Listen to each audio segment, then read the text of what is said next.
Welcome to Just a Minute.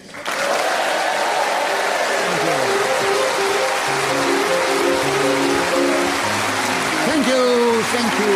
Hello. My name is Nicholas Parsons, and as the Minute Waltz fades away, once more it's my huge pleasure to welcome our many listeners, not only in this country but around the world, but also to welcome to the programme four talented players who are going to show their skill with words and language as they speak for a minute without hesitation or repetition or deviation on the subject that I give them. And those four are seated on my right, Paul Merton and Alun Cochrane, and seated on my left, Josie Lawrence and Tony Hawkes. Please welcome all four of them.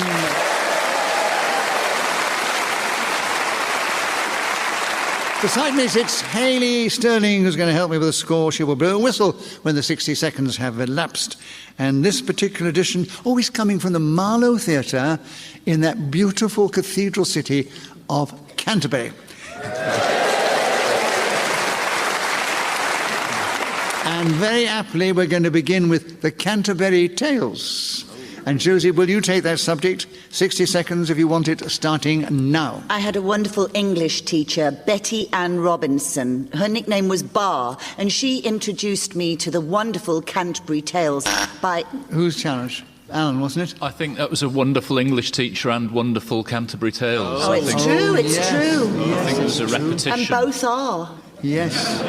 So, Alun, you were listening well, and you've got in with 51 seconds to go. And this Canterbury Tales is the subject. You've got a point, of course, for a correct challenge, and you start now. A long time ago, I worked with a man who was from Canterbury, and he used to regale us with stories every day, and they were dull as dishwater. It was a real pleasure hearing the time that he forgot to take his library books back, and the other time that he went... Oh. Tony? Repetition of time. Yes, the other time. I've no problem with that. No. No, you couldn't, could you? So, Tony, you have a correct challenge. You get a point, of course. You take over the subject. 34 seconds available for the Canterbury Tales, starting now. Nearly all the dogs and cats of Canterbury have something in common. They have Canterbury tails. They wag them when they're happy or down, and they do other... Josie, you've challenged. Sacrilege. There were 3 theys in quite a lot of days. You're quite close. They wag them, then when they're down, they wag... Yes, there were 3 small words close together, so I think we can give you the benefit of the doubt on that one. So, Don't boo me. I'm harsh, but fair. Yeah, 2 we let go, That's what my Tony, boyfriends say, anyway. Right. Josie had a point for a correct challenge, and she has the Canterbury Tales starting now. Geoffrey Chaucer decided to write some Canterbury Tales about a group of pilgrims that were journeying towards Canterbury Cathedral to see... Alun. I haven't read it, so could you try not to spoil it for me?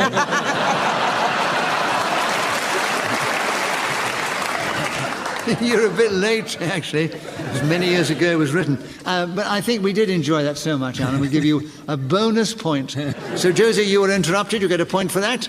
And you keep the subject, Canterbury Tales, 12 seconds starting now. Some of these tales had a moral, and others were very bawdy, like the Miller's Tale, all about putting your bottom next to a hole in the wall, and it was either kissed...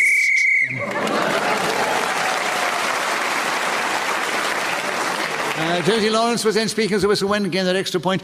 I read the Canterbury Tales at school, but I don't remember the Miller's Tale. Probably they thought it was a bit too bawdy for us. I think it was bawdy. Yes. It's cheeky more than... No, it's really bawdy. Alun, we'd like you to begin the next round, and the subject is class warfare.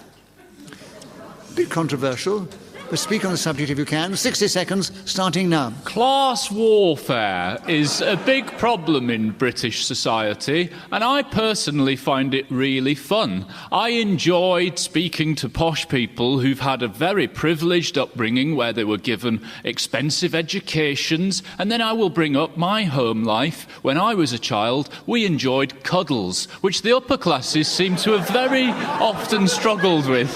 Affection and love and warmth never seems to have been brought to them in their boarding schools, at least not when they wanted it. Anyway, I find class warfare, a particularly salient topic here in Canterbury, where my brother was a teacher for many years, and he told me that it's a very divided environment. They wanted you to go on. But Tony, you've I challenged. think there were two varies, actually. I'm afraid, yes. Oh. And you went for 45 seconds, which is very good. Yes. It's a personal record. But that is the game. And there's 15 seconds to go, you realise. Tony, class warfare starting now. I don't think it's class warfare to take drones to try and eliminate things overseas. Much better to get the enemy to surrender by playing James Blunt records. Paul challenged. What's this got to do with class warfare? Yeah, It's James- not classy, it's not class warfare. Oh, I see. Oh, an invisible joke. I'm sorry. Hold my hands up. Yeah, but on the other hand, Paul, I think you have got a point there. Yeah, absolutely. Class warfare does mean it's a social phenomenon, isn't it? Nothing to do with... Well, heaven forfend if we twist the titles off in other directions. Where would that leave us? All right, I'll give you the benefit of the doubt on this occasion, Tony. 3 seconds, Tony. Class warfare starting now. There are upper-class twits, according to the Monty Python team. And Tony Hawks is speaking as the whistle Wayne gained that extra point. And what is the situation? He's in the lead now, just one ahead of Josie Lawrence.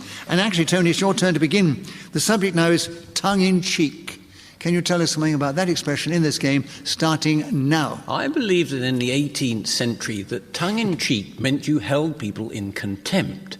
However, if you put your tongue in your cheek and start talking, what happened is it all sounds a bit like this, and nobody can really tell if you're repeating yourself or deviating from the subject. So it's a superb way of carrying on in this game. No one can tell, and you're going to keep going for the whole time, and in particular, you can't go Paul, your challenge. Repetition. Just halfway through the third sentence. Yeah. So what I'm going to do there is... Give him the benefit of the doubt. No. I'm giving you the benefit of the doubt. I don't want it. I want a proper point.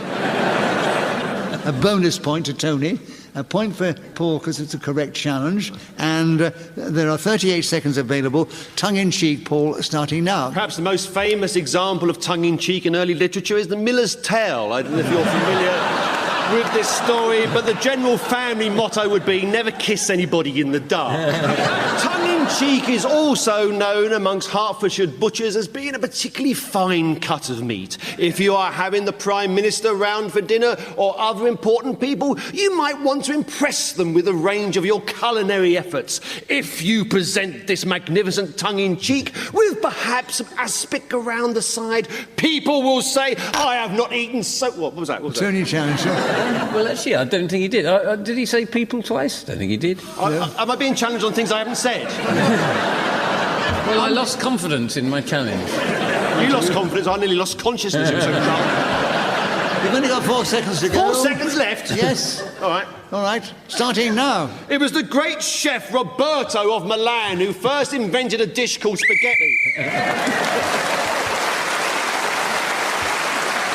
the first one. So the situation at the end of that round is that Tony Hawks has got a lead of 1 over Paul Merton and Josie Lawrence a second. It's equal, and Alun Cochrane's in third place, but all very, very close. Paul, it's your turn to begin. The subject is, I can never find. And that's all. ... I can never find. 60 seconds, starting now. I can never find things that are permanently lost.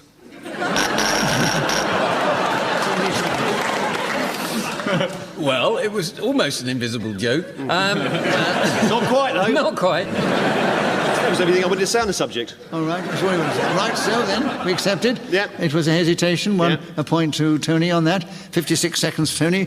I can never find, starting now. I don't know whether it's fair to say I can never find the inspiration to talk for 60 seconds, but it's very few occasions when I've managed to do it over the years. Aficionados and fans of mine who are here tonight will obviously know the last occasion when I did that. 7 years. Josie challenge. Tony has got no fans in tonight. Oh, he's...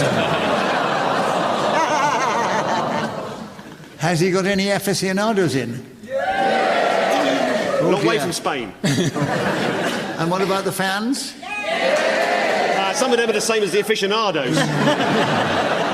All right, take it back. So he gets the benefit of the doubt. Yeah. Tony, another point to you. 41 seconds again. Not 41 seconds. 41 seconds to go. Yeah. Got I'll say 41 that- seconds to go. 41 seconds to go. Tony, I can never find. Starting now. I can never find my car keys when I'm in a hurry, which is most annoying, especially since I'm only going for a walk. It wouldn't really be necessary. An invisible joke, if you like, I don't care. But Alun challenged. I liked it. I'm a fan. Yeah. do you think in time you might become an aficionado? I'm doing the reading, yeah. I don't think it was a big enough laugh to give you a bonus point. I'm Whoa! sorry. Well, that audience reaction was good enough. Give the audience a bonus point. Well, they can't take them home with them. No. They can. All right, you've all got a bonus point in the audience.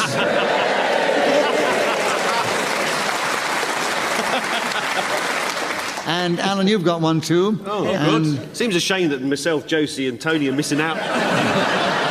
Seeing as everybody else in the room's got a bonus point at this point. But, you know, it's all right, we'll keep going. Keep going. 29 seconds, Tony. I can never, starting now. I can never find my shoes. And this is... Alan challenge. Well, he was wearing shoes when we walked onto this stage, so I'm not prepared to accept. They're not mine. Oh! They're not his. They're yours. I've taken them out of your bag. Wait till you get to your hotel. You don't want them back. He's been making a potter's wheel under him. A few weeks That was ago. the other recording. Yeah. The other recording. Do you remember? A long time ago. Yeah, but I take it everywhere I go. I brought it again. The potter's wheel. Yes, that reference that Paul made to the Potter's Wheel happened at a recording here at the Marlow Theatre in Cambridge when we had a... Cambridge? The bad news is this place is on wheels. Never build a theatre at the top of a hill. That particular reference that Paul made then to the Potter's Wheel occurred in another show here at Canterbury, when they had a bit of fun with Tony saying he had a potter's wheel between his knees. And That's a slightly different image, but let's go with it. You've joined Euphemism Today on Radio 4. and we had a lot of fun with it, but of course we had a different audience then, a different show. Anyway, Paul, did you challenge? I'm not sure, it was a long time ago. A long time ago, wasn't it? I think I challenged in Cambridge, but as we're in... I don't know that I did. No, did you challenge? I think I challenged and you were letting Tony keep it. No, you had a clear challenge then. You said he got your shoes in something. He said he couldn't find his shoes, and I said he's got some on, but then he said they're not his, so I think... And then I said a thing about the potter's wheel, which is completely useless. But Nicholas, could to have be been fair, other you don't. shoes. Yeah, you don't know all the shoes that I've got, and you can't say for that's sure true, whether yeah. the shoes I'm wearing now are mine or somebody else's. No, Red painted, and they've got heels, so they're a bit like those kinky boots. they are. Was that the same show? No. All right. They seem to think that Tony should keep the subject. Yeah. I can never find, and there are 25 seconds available starting now. I can never find the top G when I'm trying to sing an aria, and this is very important if you're an opera singer. I'm not, so it doesn't bother me quite so much. However, I will search, get perhaps to the... Paul challenge. Well, that was a repetition, it was an elongation of a sound, wasn't Yes, it? and I agree. In the past, and I will stick to this rule I make, if he goes, that's a repetition of the sound. Yeah. Or it might be a cry for help, but either way... I tell you, when you go to the opera, you'd be buzzing for repetition all the way through. Well, yeah, but they're not playing just a minute, are they?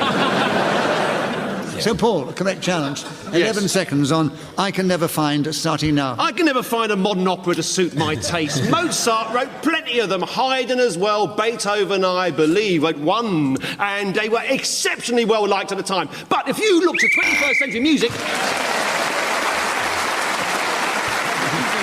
So Paul Merton was then speaking as a whistle when to gain that extra point. Tony Hawks is still in the lead. He's 2 ahead of Paul and 3 or 4 ahead of Alun and Josie, who are equal in third place. Josie, it's your turn to begin. Oh, the subject, the Garden of England. Oh. We're in the Garden of England here in the lovely county of Kent. And you have 60 seconds as usual, starting now. If you stand on the edge of the white cliffs of Dover and look out over the sea, there's France. But turn around and you are hit with a wonderful vista. Tony challenge. Well, it's cloudy most of the time and foggy. That might be It was on a summer's day that I thought of this. I don't think it's a fair challenge, that. No, take his points away from him. No, I can never do that. No, I can never do that. No. She turned around and we assumed it was a clear day. Yes. Otherwise, why bother to tell the story? Yeah. Right, and how many seconds, Josie? You got a point? You've got 48 seconds starting now. And there in front of you is the Garden of England, Kent in all its glory. Tony challenge. Well, wouldn't that be behind you? No, because you've turned around. She turned around. She's standing on the edge. Look, She's standing on the there's the edge. white cliffs of Dover. She's standing on the There's edge. me. There's her. And I've turned around. She's turned around. She's standing on the The edge. label is my back. Yeah. She's standing on the edge. I didn't hear her say turn turn around. around. She did turn around. You did say turn around. turn In around. which case, I'm at fault. Yes. Doesn't matter. Josie gets another point. She gets her. She's happy with that. I'm not sure it's going to make great radio that it descended into visual aids. Right, 41 seconds, Josie, starting now. My gran, who came from the east of London, would go hop-picking in the Garden of England, but there are also luscious vineyards and strawberries that are sent to Wimbledon and orchards containing the most beautiful, juicy apples. The Garden of England is a place where I could easily live, but I don't. The Garden of England, some are jealous of the fact, like Yorkshire apparently is very green, but not like the Garden of England here. Look over there, cabbages, cauliflowers, broccoli. Tony, I think I know what your challenge is, Tony. There are no cabbages in this theatre. That's our core audience. I do apologise, ladies and gentlemen. There are cabbages in the Garden of England, and they're sold to a lot of delicatessens and organic vegetable shops. No, but I thought you said look over there. Darling, I think I'm going to give the benefit of the doubt to Tony. You said, look over there. We all Yes, looked but into I the was auditorium. standing looking at my vista. I established that at the start. No. I thought you'd turn round. It's already turned round. If I turned back again, the sea would be there. Oh, Dad. You wouldn't grow cabbages that close to the cliff edge anyway. Oh, my Lord. Why would you do that? That's madness. When you've got a great big country in front of you. And you certainly don't grow cabbages in Oh, the please theatre. let Tony have the point. He's got the subject. The point to Tony. And, Tony, you've got in with only half a second to go. Half a second, Tony, on the Garden of England, starting now. Lulu once said...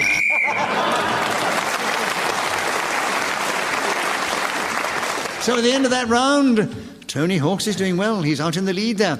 He's quite a few points ahead of Josie Lawrence and Paul Merton, equal in second place, and then Alun Cochrane. And Paul, it's your turn to begin.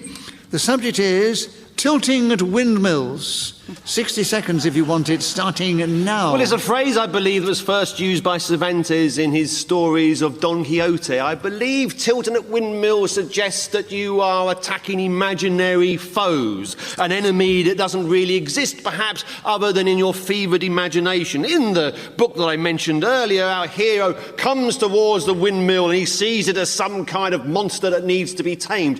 His happy man that's with him isn't necessarily going along with the chief character's motivation towards this wooden thing that indicates when it's windy. But nevertheless, he sees that as his employee, he must join in because there is insurance and a pension plan.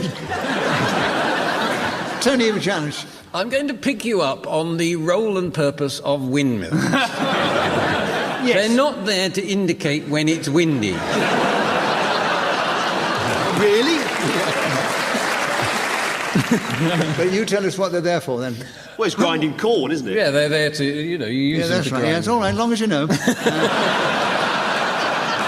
So you've gone in with the correct challenge. 24 seconds available. Another point to you. Tilting at Windmills, starting now. On Thursday afternoons, I always go out and tilt at Windmills. I take several of my friends with me, and we look up at these magnificent things that don't actually indicate what the wind is doing that well, but that is a secondary purpose, you might argue, that they perform, as well as grinding the... And Josie challenged. He said 2 wells. Yes, it did. As well and well. And Josie, you've got in with half a second to go. Well, I got you back. He did it to Josie a little while ago. Josie, yes, you have half a second. Tilting at Windmills, starting now. Apparently Lulu.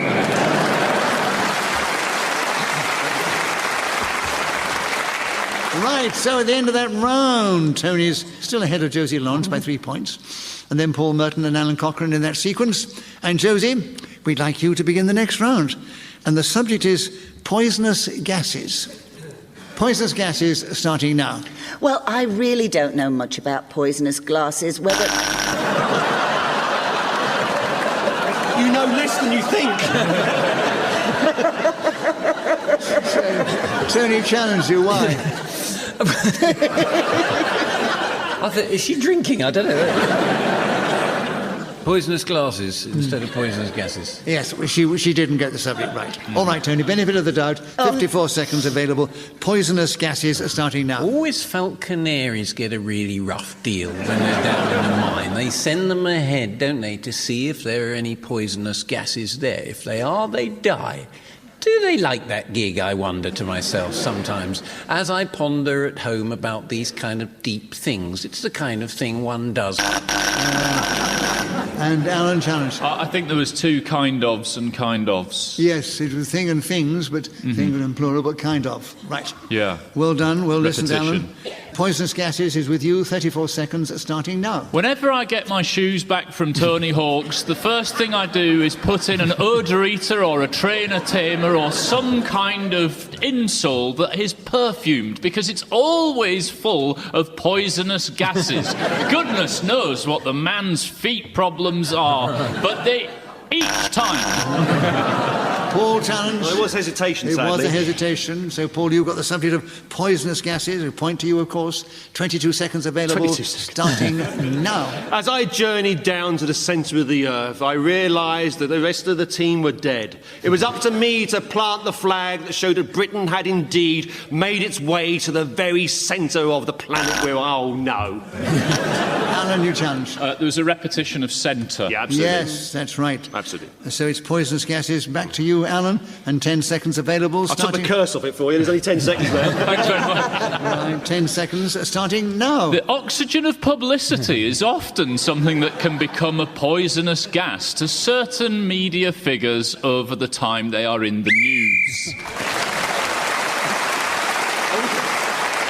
Right. We're into the final round. No. Yes. Oh, you're a lovely audience.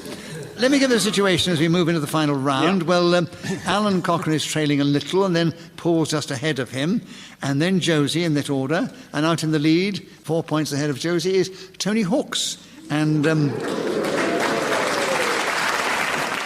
it's your turn to begin, and the subject is, oh, a charming one, my heart's desire.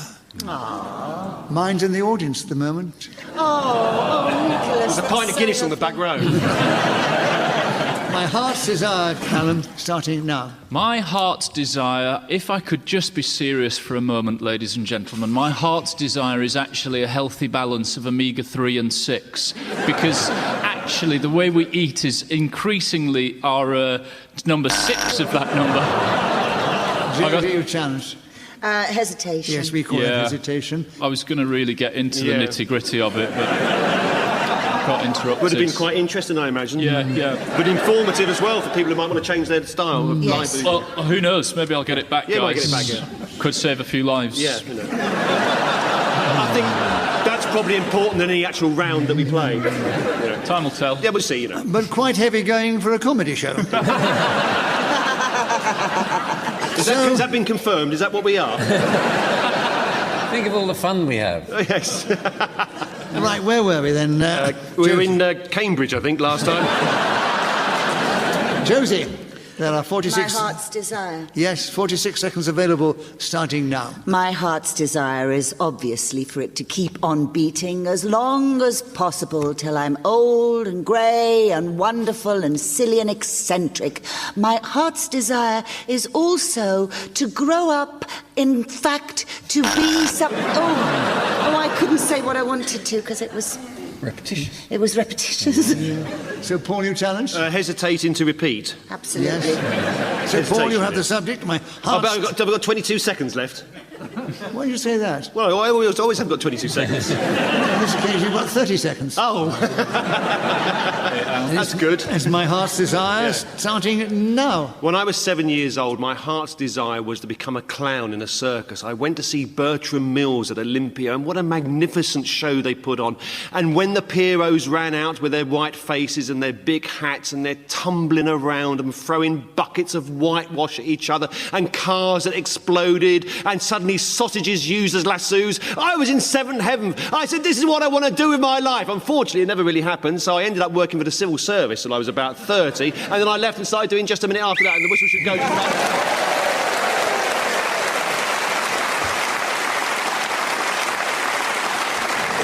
Right.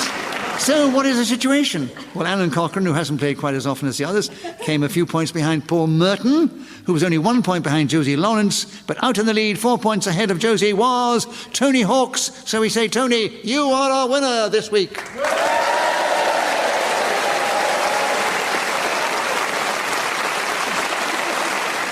So it only remains to say thank you to these fine players of the game, Paul Merton, Alan Cochrane, Josie Lawrence, Tony Hawks. I think Hayley Sterling, who's helped me with the score, blown her whistle with such style when the 60 seconds have elapsed. And we thank our producer, Talusha Gilani. We're indebted to Ian Messiter, who created this amazing game. And we're indebted to this lovely audience here at the Marlow Theatre in Canterbury. So from this audience, and from me, Nicholas Parsons, and the team, thank you, and tune in again at the same time when we play Just a Minute!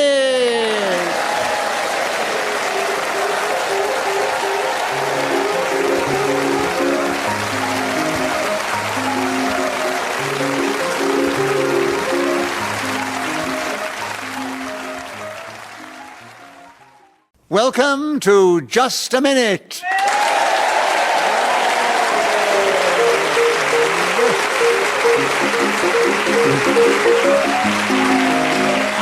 Hello, my name is Nicholas Parsons, and as the minute waltz fades away, once more it's my huge pleasure to welcome our many listeners, not only in this country, but around the world, and to welcome to the programme 4 exciting, talented human beings who are going to speak, if they can, on the subject that I give them, and try and do that without hesitation, repetition, or deviation. And they are, seated on my right, Marcus Brigstocke and Jenny Eclair, and seated on my left, Shappi Khorsandi and Gyles Brandreth. Please welcome all 4 of them. Beside me sits Trudy Stevens, who's going to help me keep the score, and she'll blow a whistle when the 60 seconds have elapsed. And this particular edition of Just a Minute is coming from the Radio Theatre in the heart of Broadcasting House. And we're going to begin the show with Gyles Brandreth, and the subject, Gyles, is, I'm sure you know all about this, heavy metal.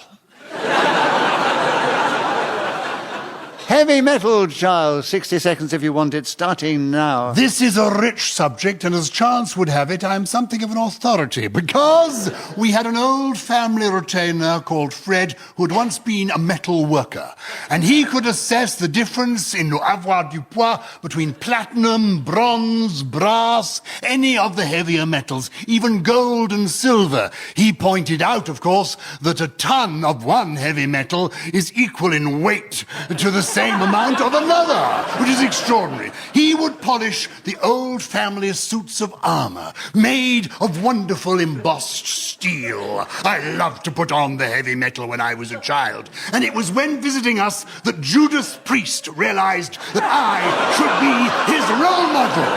He had already heard me as a backing act. Marcus, what's your challenge?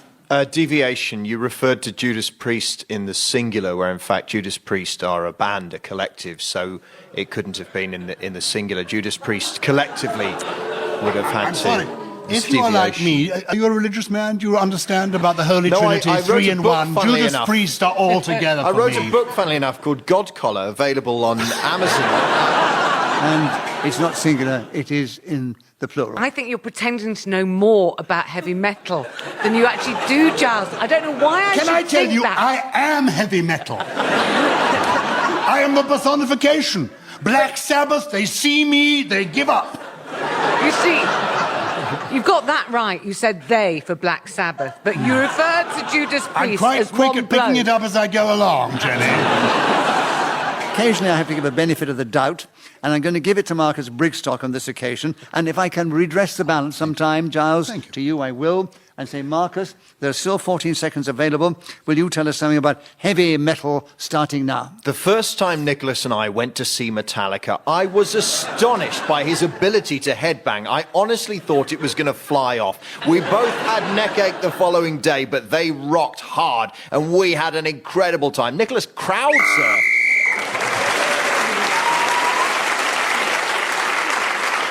In this game, whoever is speaking as the whistle when gains an extra point.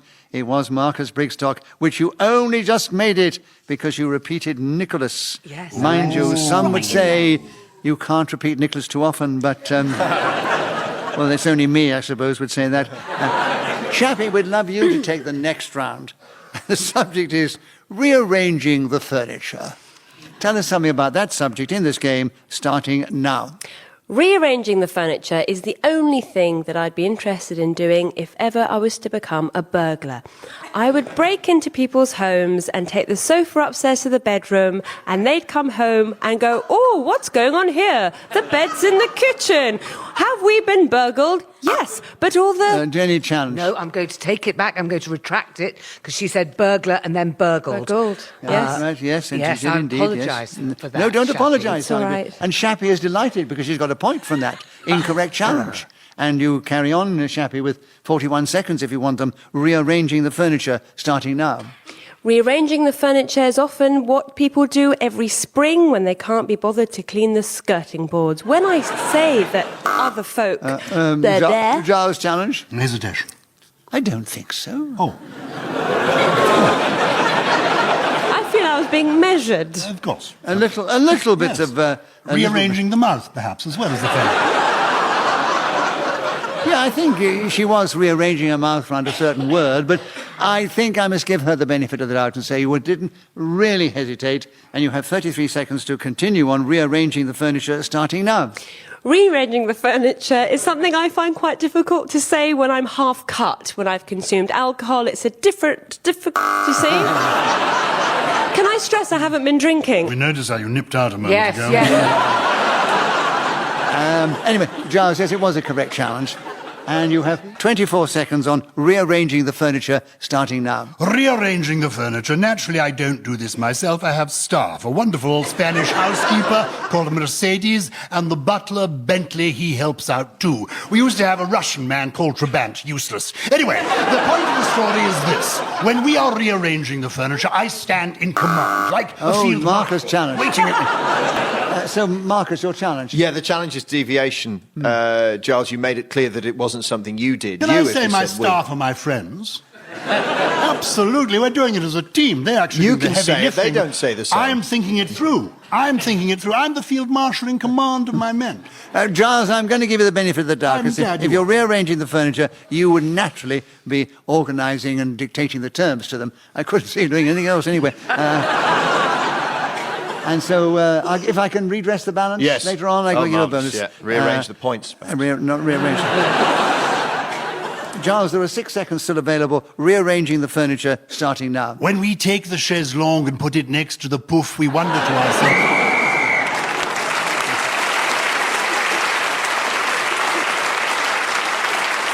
So Gyles, Brandreth, who was then speaking as the whistle went, gained that extra point.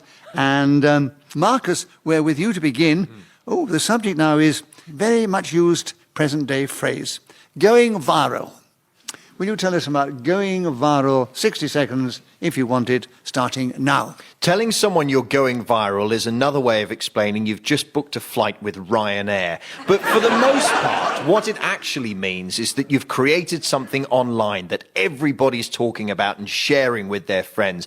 One of the best ways to do this is to shove somebody important down some stairs, strapped to a...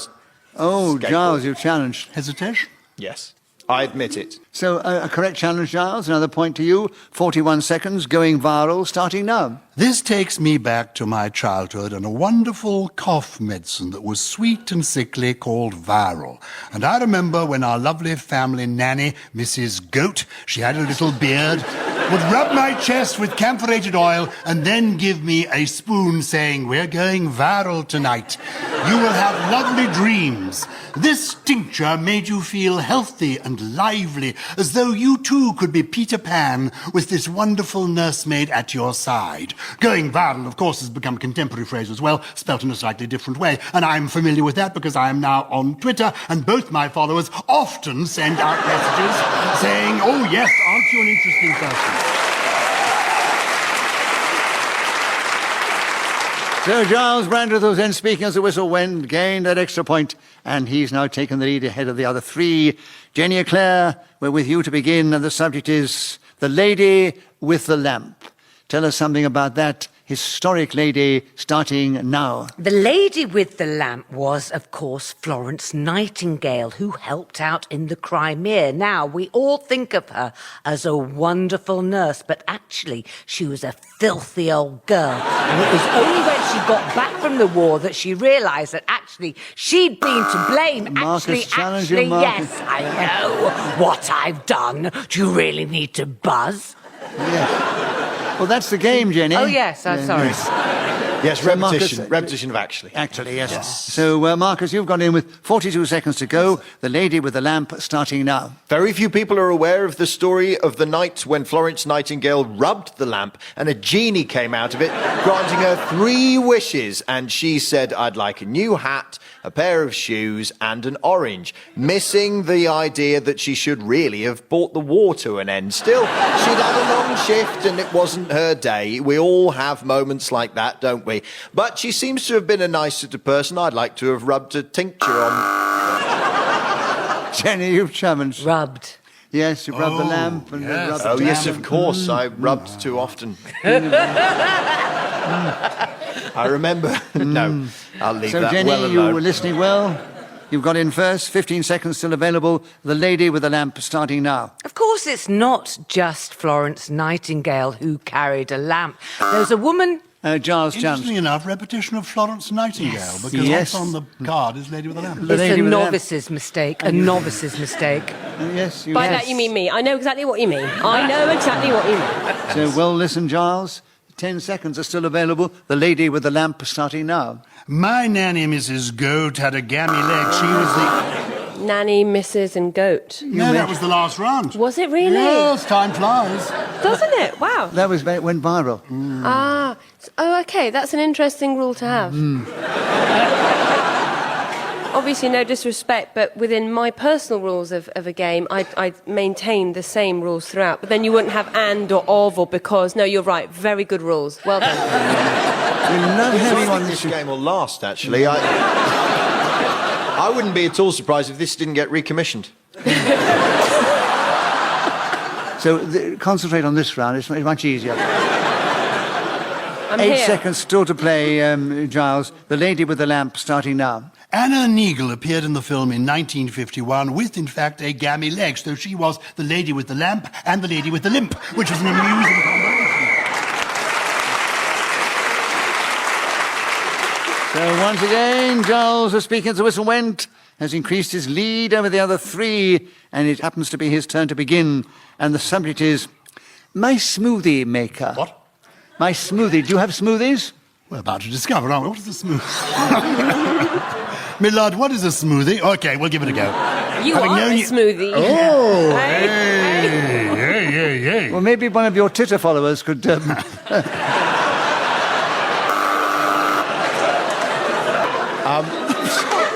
I meant to say Twitter.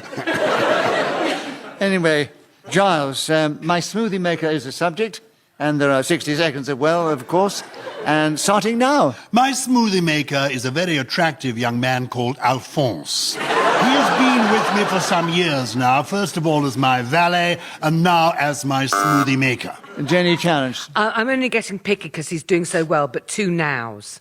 There were 2 nows. Yes. So my smoothie maker is with you, Jenny, and there are 50 seconds available, starting now. My smoothie maker is still in the shop, which is a shame because I would benefit. Yes, Shappi, I know, but it wasn't my fault. Shappi's challenged you, why? I thought you hesitated. I just got a lot of spit in my mouth, Shappi, and I sort of dribbled on it. But you don't even need to give her the benefit of the doubt. You see, I just did it again. I've lost the power of speech. Please let Shappi have a point and the round. Would some different teeth help? I don't know what will help. Right. Anyway, yes, Shappi, you have a correct challenge. And you have... Nobody wants my smoothie maker, but they've got 46 seconds now with you, Shappi, starting now. My smoothie maker, much like my sandwich maker and my ironing board and my running machine, are things that are redundant in my home. You buy them, then you use them as clothes horses and things to put cups of tea on and never actually use them past the initial flush of... Jenny challenge. Use them. Use them, yeah. So, Jenny, you got back in. You've got a point. You've got 30 seconds. My smoothie maker starting now. My smoothie maker? Something's happened to me. This is not a good subject, is it, for you? Gyles, you had a correct challenge there. Yes, hesitation. 27 seconds. My smoothie maker starting now. My smoothie maker has an assistant called Bernard, and they sing gloriously together, Yellow bird way up a banana tree, as they cut the fruit and put it into a machine. Lovely citrus, tropical things, glorious the squeezing is. Shappi challenge. You said tropical. You got her disease. Give her the benefit of the doubt. Anyway, Shappi, you have the subject. You only have 11 seconds, my darling. Oh, wow. On my smoothie maker starting now. My smoothie maker gets used every single day as a doorstop. We get it out and we put it there so the cat doesn't get in the house, and then surely that's 11 seconds. Surely. Jenny, you challenged. She ran out of steam. She was repeating herself. Keeps running out of steam with only half a second to go. So I can't take it away. I think it would be unfair. I don't. You have half a second on my smoothie maker, starting now. When I was a child...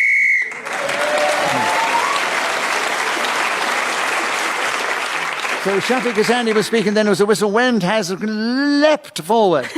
She's still in second place, but she's leapt. And Shappi, it's your turn to begin. The subject now is pigs might fly. Talk on that subject if you can, starting now. Pigs might fly is what people often say to me when I say I'm going to win just a minute. They are unkind because I think I do stand a chance because pigs, if you look at them very, very... Yes, Gyles challenge. Hesitation. I'd say repetition of very. Yes, as Very, well. very. Yeah. Right. And I think she was having a traumatic flashback to another game that we played some weeks ago when Marcus Brigstocke made a reference to a certain part of a pig's anatomy. I remember that. That was the spiral penis episode. Yes, I distinctly remember because we were on feedback, weren't we? And Just a Minute got cancelled. I just remembered a poem about this. Chip, you'd know that poem, if pigs could fly, I'd fly a pig across the something of Madrid and then Madagascar Isles. You're about to hear all 3 verses of it. 49 seconds available. What is the subject again? All right, I'll tell you. Do the poem. Don't try and trick me. Gyles. There's a repetition in virtually every line. Gyles, the subject is pigs might fly. 60 seconds starting now. Pigs might fly and David Mellor might get a taxi in a wet Wednesday in London. Extraordinary things can happen. And speaking of him, I think I'm right in saying that politics is show business for ugly people. Isn't it extraordinary How cabinet ministers, I am thinking perhaps of that person, or even John Prescott, or François Hollande, the president of France, how did he get that beautiful babe? Pigs might fly. When the head of state in that beautiful country, La Belle France, succeeds in pulling a gorgeous bird like that, pigs might indeed fly. And the lovely lady who is the singing star, who is with Monsieur Sarkozy, pigs might fly. It is... Marcus challenge. Repetition of who is. There were 3 or 4 of them. Oh, yes, who is? There were 3 of them, so I really must give it to Marcus. Fair enough. And Marcus, you've got him with 8 seconds to go on Pigs Might Fly, starting now. My favourite band, Pink Floyd, flew a pig above Battersea Power Station. It unclipped its moorings and set off across London, and the RAF were called to deal with this flying pig.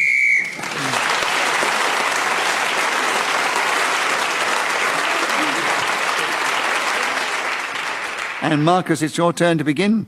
The subject is a golden opportunity. 60 seconds as usual, starting now. What more golden opportunity could there be than this, to try to turn Nicholas Parsons? I don't think it's ever too late, and I am willing to use my beard and my glasses and every part of my being to try to convince this wonderful and treasured figure that I could make him happy with what remains of our lives together. I would guess 40 to 50 years is probably a very strong bet. I think... Gyles challenge. You look pretty peaky to me. I wouldn't count on it. I don't think this is a golden opportunity. A golden opportunity means a unique opportunity, a special moment. There's deviation from the subject. He's just blathering on about fancying you. No, Gyles, within the rules of just a minute, he could consider that would be a golden opportunity, if that's what he wishes. What a limited life he leads. Oh. I don't wish to join in his idea, but... What? He said bet twice, and I love the fact that you haven't mentioned that at all. It's just this hypothetical moral judgment of what is or isn't a golden opportunity. I was working up to the fact that he said bet twice. Marcus, I must be fair to you. Yes, it was an incorrect challenge. You have 33 seconds, a golden opportunity starting now. I never thought my life would be anything but catastrophe, and suddenly... Gyles challenge. Repetition of life. We have a life together. Oh, yes. 40 or 50 years. Well, listen. Blimey, elephant memory. Me. I love that sound that goes through the audience. Ooh. That's one word, you know.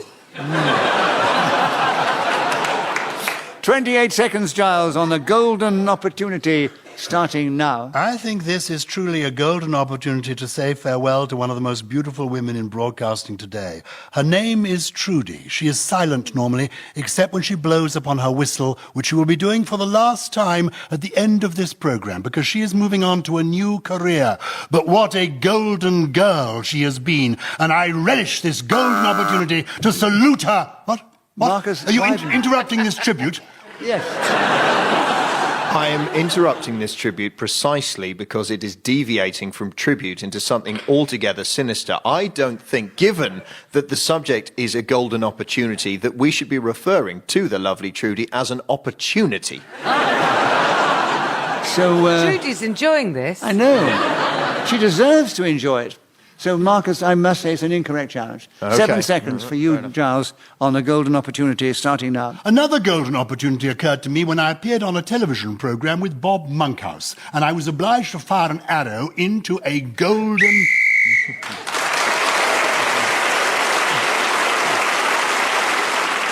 So Gyles Brandreth, with the game speaking as the whistle went, gained that extra point. He's increased his lead at the end of the round, ahead of Shappi, Khorsandi, Marcus Brigstocke and Jenny Eclair. And Jenny, we're back with you to begin. I don't know whether this is something that you do, but the subject they've thought of is reading in the bath. Can you tell us something about that subject in this game, starting now? I love reading in the bath. The trick is to take your clothes off and fill it with hot water. Don't get in it just all clad.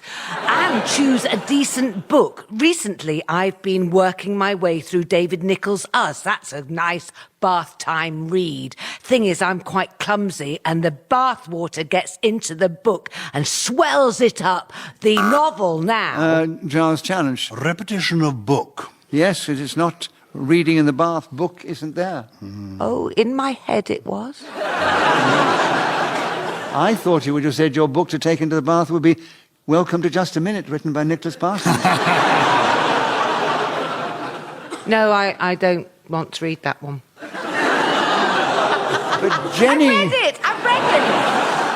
Giles, correct challenge, 39 seconds. Reading in the bath, starting now. Reading in the bath is so much easier than reading in the shower, but it is also quite challenging, I find, particularly because I'm frightened of electric shock. So when the Kindle actually falls into the water, attached by a wire to the electric plug, I'm nervous that I may be shocked in more ways than I expect. Repetition of shock. Yes. There was a double shock. Once was shocked and once was shocked, but no. Oh. I mean, I would have gone on to explain that I was reading this thing called 50 Shades of Grey, so I wasn't quite sure whether the shock was from the electricity or indeed from the... Marcus, you've got 11 seconds on Reading in the Bath, starting now. I misunderstood the title of this and thought it was Reading in the Bath, and that's something I'm never going to repeat. Shappi, Khorsandi. Did you hesitate? I did a bit. You did a bit. Yeah. It was the idea of everyone from Reading being in my In the bath. bath, yeah. I suddenly panicked and thought, we're going to run out of Badidas. Shappi, there are 5 seconds still available. Reading in the Bath, starting now. I love reading in the bath so much that if I don't have a book, I read the back of shampoo bottles, of course.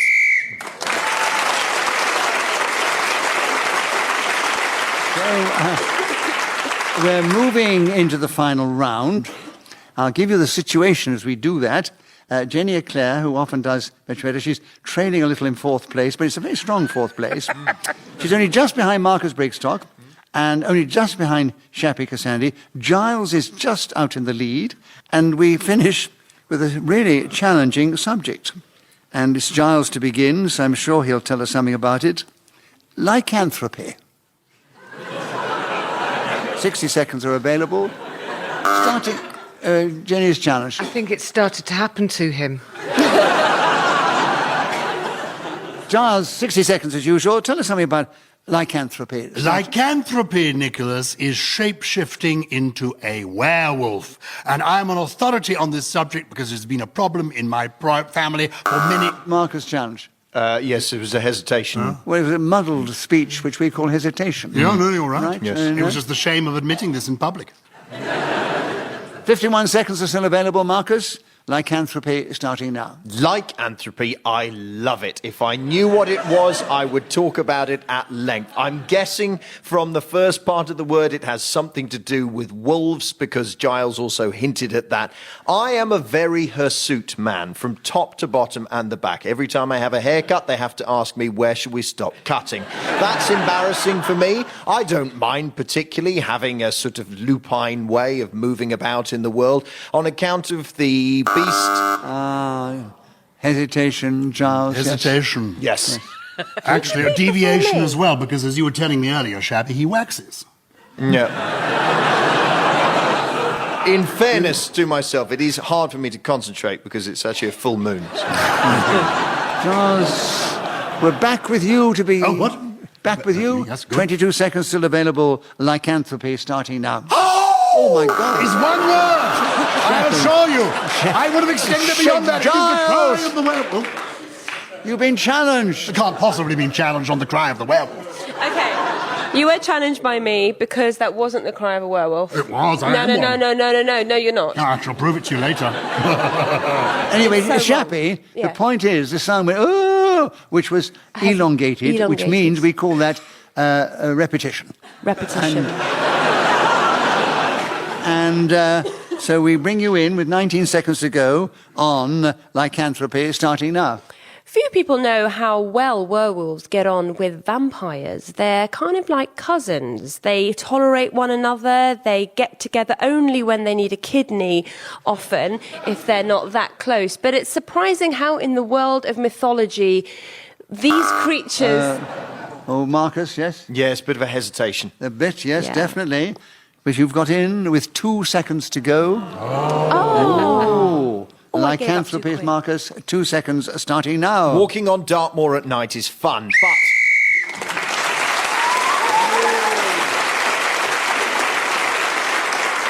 So, it only remains for me to give you the final score. Jenny Eclair, who's done so well in the past, finished in a very strong 4th place. In equal in second place, though you weren't in... you were in third place. That's better. Much better, isn't it? Because equal in second place were Marcus Brigstocke and Shappi Khorsandi. And when these four were here together last time, the same situation arose. Gyles Brandreth finished up only just 4 points ahead of all the others. And so we say, Gyles, you are the winner this week.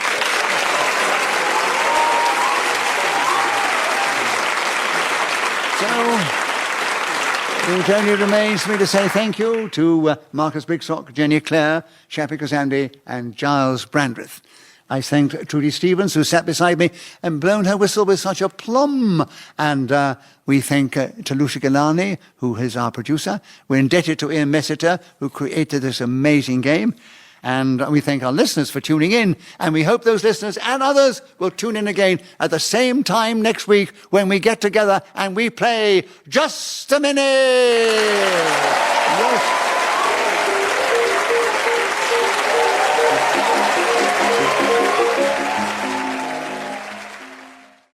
Welcome to Just a Minute.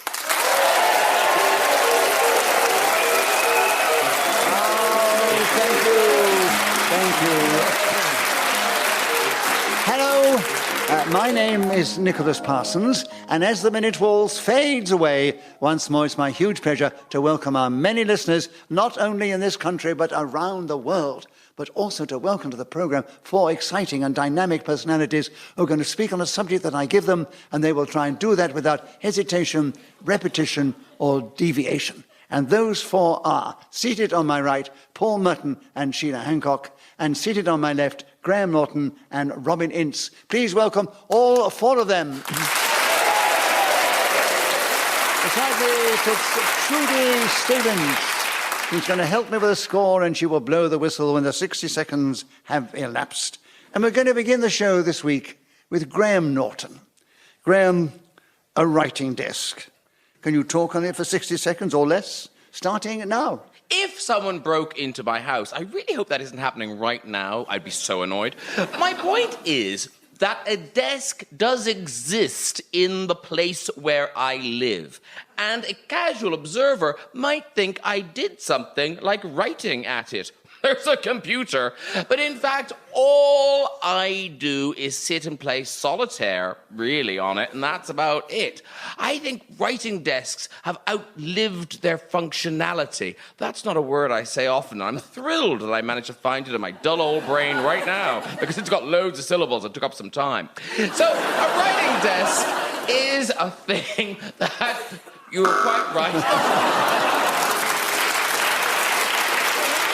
So that was lovely, Graham, because you digressed and complimented yourself on taking up lots of time. I was very surprised you I remember hesitated. that word. Yeah. But Paul, your challenge. Hesitation. Absolutely. So 16 seconds are still available. Paul, a point to you for a correct challenge, of course. And the subject is a writing desk, starting now. I had a roll mop desk that was made out of herring and wood, and it was a rather extraordinary thing because when you pressed hard into the wood, you realised that actually... Graham challenged. Repetition of wood. Yeah, absolutely. Yes, Graham, well listened. And you have 8 seconds, and you've got back a writing desk starting now. Some of my happiest hours are spent in quiet contemplation at my writing desk. I love just the feel of the pencil in my hand, the smell of the new paper. In this game, whoever is speaking as the whistle goes gains an extra point, and it was Graham Norton. Sheila Hancock will ask you to begin the next round. A lovely subject here. The Count of Monte Cristo. So you're writing it down. A well-known novel, The Count of Monte Cristo. Sheila, 60 seconds, starting now. The Count of Monte Cristo goes like this. 1, 2, 3, 4, 5, 6, 7, 8, 9, 10. Or, as he was French, probably 1, 2, 3, 4, 5, 7, 6. However, Alexandre Dumas... Graham challenged you. You wouldn't say set before cease. He might have done. Okay.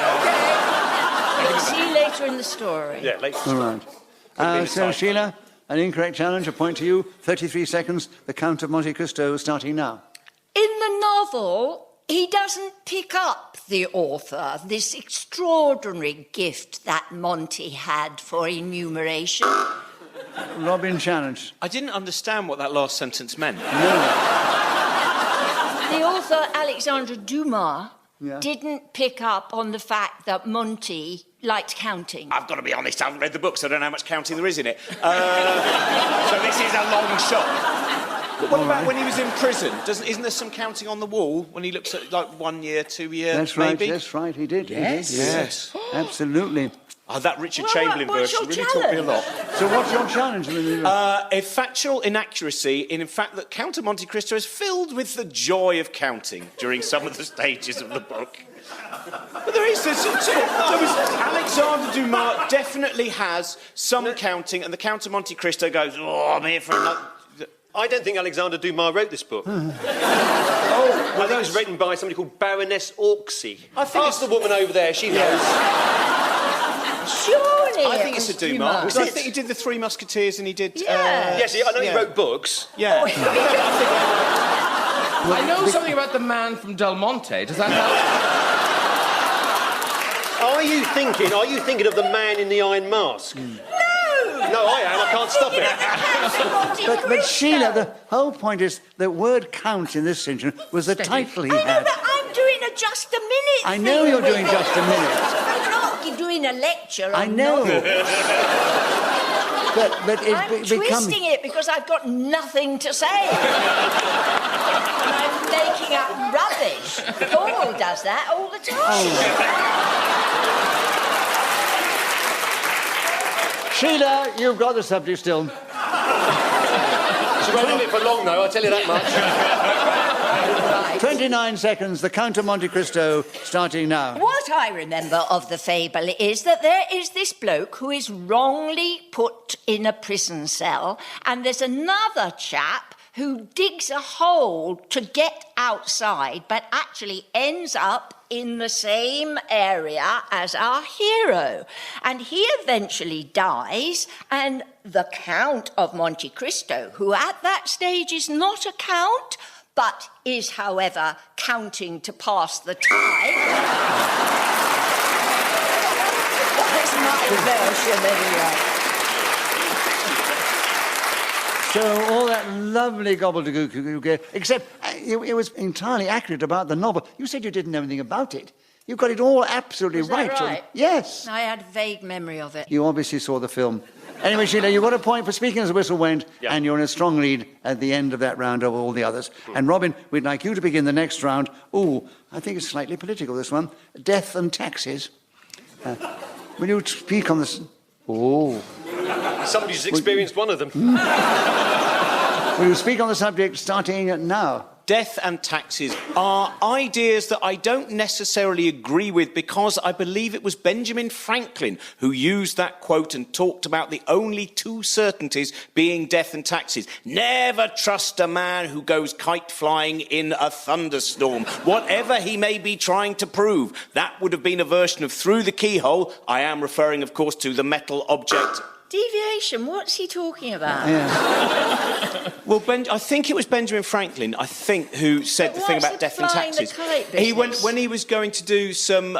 Brian Cox told me this, so it might be rubbish. But he was to find out about electricity and conductivity. I think he flew a kite in a thunderstorm and he had a key. What's that got to do with Well, it's got to do taxes? with the fact that I don't trust Benjamin Franklin, who said that phrase, because he was a man who flew kites in thunderstorms. So it's about the trustworthiness of the man. So it's more about who said the quote rather than the quote itself. So Sheila, you have a correct challenge.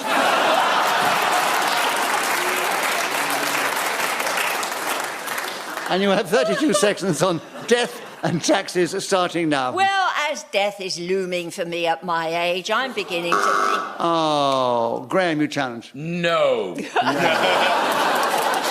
I agree. I'm afraid so. He did that because he's so sporting, because that is an incorrect challenge. It's not looming for you, it's supposed Sheila. to be correct, Nicholas. Nicholas just going, oh, that's not true. Off you go, Sheila. You make it to the end of the minute. Good luck. Well, if it's looming for Sheila, it's loomed past me. We should really hurry this along. Okay. So what is your challenge within the rules of just a minute? I was paying Sheila a compliment. But it's idiotic because it's true. No, now and forever, like cats. Yes, and I was going to have it, Sheila. So you've got the benefit of the doubt, and you've got 27 seconds on death and taxes starting now. So therefore you have to think of things like inheritance tax. Other people make all sorts of arrangements, but I don't care if my daughters don't get a penny. And it all goes to the state, because that is what happens. It does seem a little unfair, though, that it's money I've earned and paid taxes on, and now I've got to do that again. But, however, hopefully it will be used for very good things and loveliness for all the young people that I leave behind when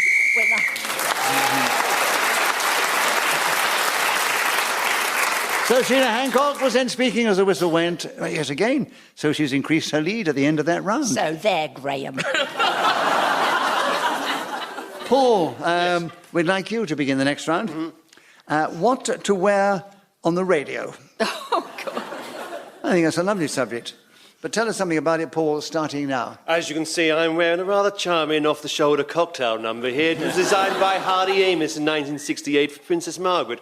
I think the cerise and the... What was it? Cerise a word? I don't know. Is cerise a word? Cerise. Cerise. I was thinking of something else. Sid Cerise. She was an actress, wasn't she? Beautiful woman. So what's your challenge, Sheila? Repetition. Yes. Of what? Of He cerise. said cerise twice. Twice, yeah. Did he? I didn't get it. Yeah. Right, well, Sheila, you're back in again. Yeah. And you've Can't got remember what the subject Don't is. tell her. I'll tell you, darling. Well, I'll talk about anything. Talk about anything. Yeah. You've admitted it's rubbish, so it doesn't matter what it is. What is it? What is the subject? All right, darling, I'm going to give it to you in a moment. Yeah. I'm going to give you the subject in a moment. Oh, dear. The Viagra's kicked in. That's why the table's going up in the air. There's life in the old boy yet. Yeah. Yes, it's all coming alive. Right. Sheila, there are 50 seconds available. A what? Darling, I always do this. Give the subject before you start. It's what to wear on the radio. Starting now. Well, in the old days, you could wear nothing at all if you liked, because Robin, challenge. I think historically inaccurate. You had to wear a dicky bow and all those kind of, very smart, very specific. You're talking about... No, you couldn't appear on it naked. Definitely not. You could, but let me continue my argument. Well, darling, you said you could wear nothing at all. Nothing. And Nicholas learnt this the hard way. I'm making the point. If you let me go on, you'll see I'm right. But, darling, but I think you've already said something incorrect. But you didn't let me finish, because I was going to say you could wear nothing because they didn't have cameras in the studio, which nowadays they do. But we didn't appear naked on the radio. You did. I never. Only the once. No, never. So what do I do? No. All right, Sheila, you're so persistent. Give the bloody subject. 46 seconds. Nice talking it. Nice talking. What to wear on How many the seconds? 46. 46? Yes, I've been talking for ages. No, it just seems like it. You've been arguing for ages. Right. So 46 seconds. What to wear on the radio starting now? It's quite a good idea to make yourself comfortable in your apparel, because sometimes you're stuck in a hot, sweaty studio and it can be a bit enervating. However, it's nice to make yourself look pretty if you possibly can, says this feminist who believes that women should not bother with the way they look. However, the engineer... Graham challenge. I feel bad, but there were a few howevers. Yes. I mean, that's quite a big word, isn't it? However. Yes, Yeah. So, Graham, you have the subject. You have a point, of course, for a correct challenge. What to wear on the radio, 20 seconds starting now. Normally, I make an enormous effort. You've no idea. If you'd be deceived... You haven't today. No, that's my point! That's my point! Normally, I do! I thought he was a minicab driver when he walked in. It's an Ince insult to Nick. Sheila, we enjoyed the interruption. It's obviously incorrect. I've done this before. The audience laughed, so we give you a bonus point. But you get a point because it was the incorrect challenge. And we've got what to wear on the radio, 16 seconds, starting now. Sheila is quite correct. This evening I am embarrassed by my appearance. I haven't even shaved. Oh. I know. This is wrong, ladies and gentlemen. It's Radio 4 and it's just a minute. And I feel it's important that everyone make a bit of an effort. Because there's nice people... Paul challenged. So why didn't you? If you think it's important for everyone to make an effort, why didn't you, Graham? I'll tell you in a second. Tell me in a second. Yes. Oh, actually, I've got to give it to you, Graham, because we've gone to 0. Oh, so blow the whistle. Right.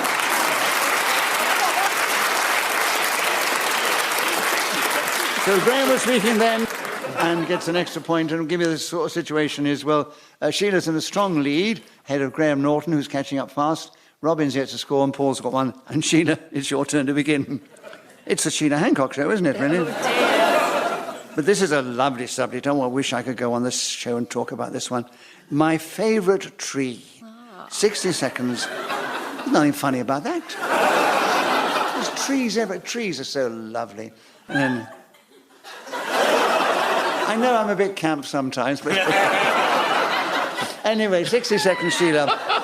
My favourite tree starting now. I do adore trees so much that I find it quite difficult to think of a favourite, but I do have one. Where I live in France, there is a gigantic oak tree. When I lean against it and I open my arms wide, I don't even encompass the front of it. It is hundreds of years old. And when I lie against it and look up, the branches are as big as trees themselves. And an artist obviously feels the same about it as I do, because every time I go there, there are little tiny sculptures in the roots. Obviously, some kind of magic ceremony is going on. I've never seen this person over a period of 10 years, and the tree is very near where I live. So it's a magic place. Oh, no, I'm so sorry.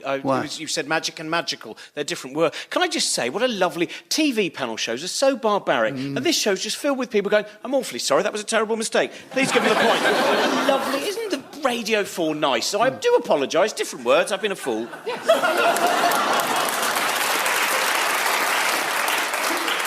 Yes, an incorrect challenge. 9 seconds to go, Sheila. My favourite tree starting now. Funnily enough, for some reason, birds don't nest in this particular tree. I think it's because they are awestruck at Paul challenged. There was a bit of a hesitation there. Yep. Yeah, there was a bit of a hesitation. So, Paul, you've got him with half a second to go. Right. I know, it's a disappointment for us all, isn't it? And you've got half a second on my favourite tree starting now. I turned to Charles a second and I said, what are you doing up here?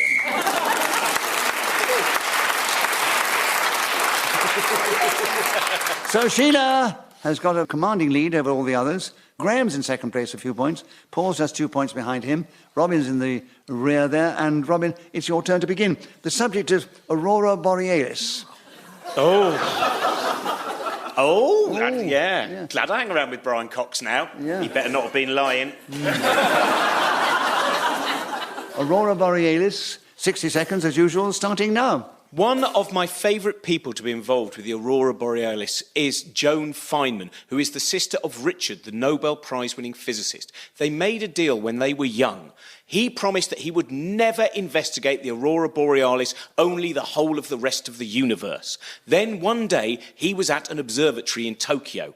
At that place, someone asked if he would investigate the Aurora Borealis, and he said, "No, I am not allowed to. Joan is the only... I said Joan twice. Also, someone else noticed. I think I said investigate twice. There was a lovely moment where the audience just went, oh, no one's caught it, but I have. But Robin, you haven't played the game as much as the others, and they can be very sporting and let someone who's in that position keep going. I know, I should have done, but occasionally we do. Yes. And it's Borealis, not Alice. Oh, I say Aurora Borealis normally, Well, you but should Alis. know. Yeah. You should know. You've been with Brian Cox. Oh, we do a lovely song about it. You say Aurora Borealis, I say Aurora Borealis. Rhymes after that What are going challenge? I to don't be know. tricky. Let's call the whole thing Stargazing with Dara O'Brien. How come I didn't get a go on that? So, Paul, you challenge first. Repetition, 30 seconds available. Aurora, Borealis or Borealis, whichever you like. 30 seconds starting now. There I was, trapped in a one-man spaceship, no longer in contact with Earth. The vehicle I was travelling in moved ever slower towards the Aurora Borealis. I thought, why is it going so slow? I realised that my motors were no longer firing. The rockets that had propelled me from Earth's grip had taken me deep into the outer areas of the universe. And here I was, looking at stars and meteorites flashing past my vision. Graham, challenge. What is this to do with the Aurora Borealis? I was in a spaceship travelling towards it. Hang on, you isn't it in the can't North travel Pole? towards it. You'd be Look, I've got experiencing- metalwork. CSC metalwork. You mean to say I was on that spaceship for no good reason? Now, you can observe it from Earth, wherever you are, but you have to go up to the north. Yeah, I think I not in a forgot it was- rocket. I Just in didn't- a rocket, I Little feel. scooter thing would do you So I fine. think You that's- wasted a lot of money. So, Graham, a correct challenge. 5 seconds. Aurora Borealis starting now. The sad thing about going to see the Aurora Borealis, or Aurora Borealis, however you want to say it. Whoa. You challenged as the whistle went, and so Graham was speaking as the whistle went. You get the extra point. The audience should clap now, and it'll be great. And it's still the same situation. Well, in the sequence, Sheila's still in the lead, a strong lead. Then comes Graham Norton, then Paul Merton, and then Robin Ince. And Paul, we're back with you to begin. Oh, gosh, it's all very ethereal this week, isn't it? Why we are here. I didn't even know what the Aurora Borealis is. Why are you asking me this? Well, that's the subject I've got in the card in Okay. front of me, and that's what's come up, and we've asked you to speak on it for 60 seconds, starting now. We are here to record Just a Minute, one of the longest-running panel shows on the British Broadcasting Corporation's roster. This magnificent programme was first broadcast in the 1960s, and Nicholas... Robin Challenge. Was it 2 broadcasts there? No, you said broadcasting before. I might have done. I'm not really British listening, to be Broadcasting. honest. Yeah, I think I did. Paul, 49 seconds still available for Why We Are Here, starting now. As I crawled out of my spaceship, cursing the man that sent me on this ridiculous mission, I realised that my existence on the planet that we call Earth was no longer as justified as it might have been before I'd attempted this magnificent exploration into outer Hebrides. This was a place where I'd always wanted to... Graham Challenge. Repetition of magnificent. Oh, yes, indeed. He did say that before. No, seriously, was it? You said about this magnificent programme at the beginning. Yeah, Right. I might, yeah. 34 seconds, Graham, on Why We Are Here, starting now. Why we are here is one of those questions we all ask ourselves from time to the other thing, which is the same as that one, but I mustn't say it because that would be repetition. Robin Challenge. Well, it's just nonsense. He's just using that's and thises and ings and ongs, and I felt that from a philosophical perspective, it was a weak argument. So, are we allowed to buzz in for ontological inaccuracies? Whoa! Yes, if I you'll- just felt it was a load of this. If you'll tell us what ontological is. Well, He will. It's a study of birds, isn't it? yeah, insects. It's the study of philosophical insects. Right. No, right. We'll give you the benefit of the doubt, Robin, and you take the subject with 24 seconds on Why We Are Here, starting now. One of my favourite philosophers who discussed why we were here was Schopenhauer. Schopenhauer beginner's error, and it's not even my first go. No. Unfortunately, I can't give you a benefit there. So 18 seconds are still available, Graham. A correct challenge, another point to you, and you start now. Why we're here seems a difficult question to discuss on this show, as I feel if we pick at that thread, we might all just drift off back to the dressing room and put our coats on and leave. Why are we here? I was promised prizes. Haven't seen any in the many years that I've been doing this show. I was hoping...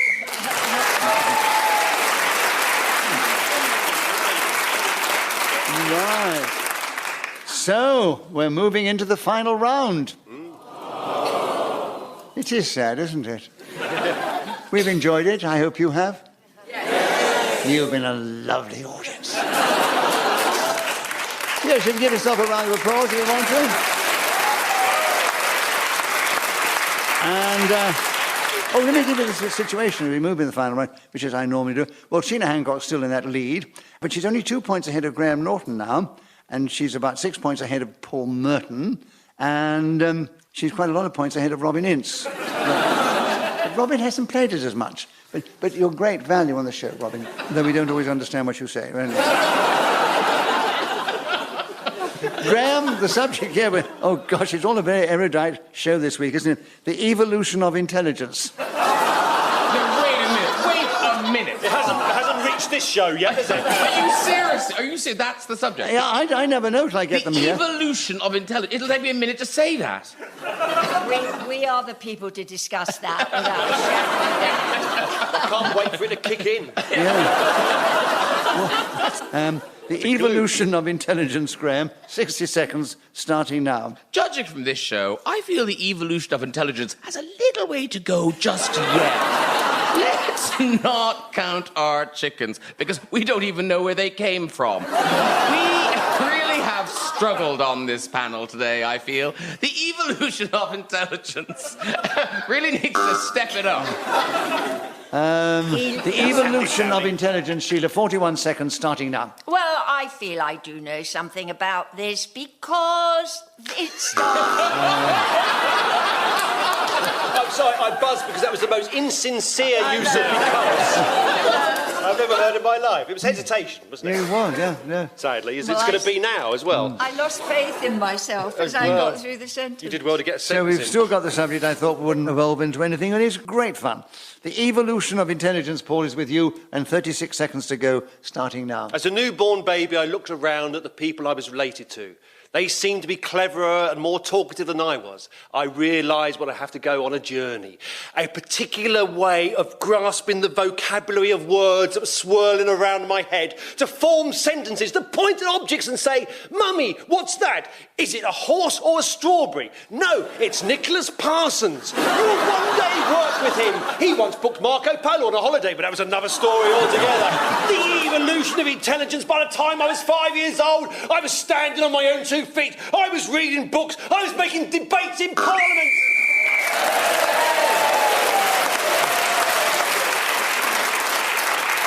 Well, with that magnificent flourish, Paul kept going to the whistle when gained that extra point. So let me give the final score. Robin Ince, who's not played the game as much as others, but no, he was in a magnificent 4th place. Gave great value, but not many points. And then came Paul Merton. That big flourish at the end gave him a lot of points, but not enough to quite catch up Graham Norton, who was still a few points behind Sheila Hancock. So we say, Sheila, you are our winner this week.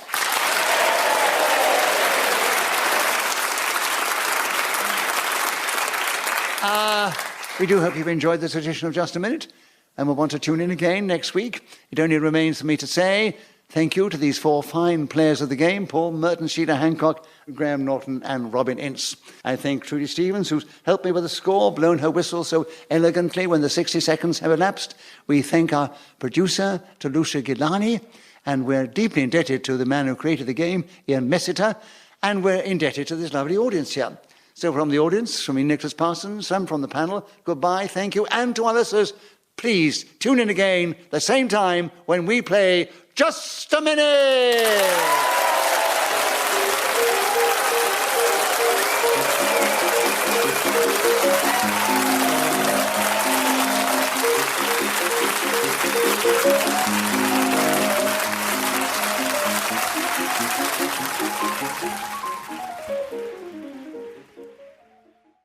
Welcome to Just a Minute. Thank you. Thank you.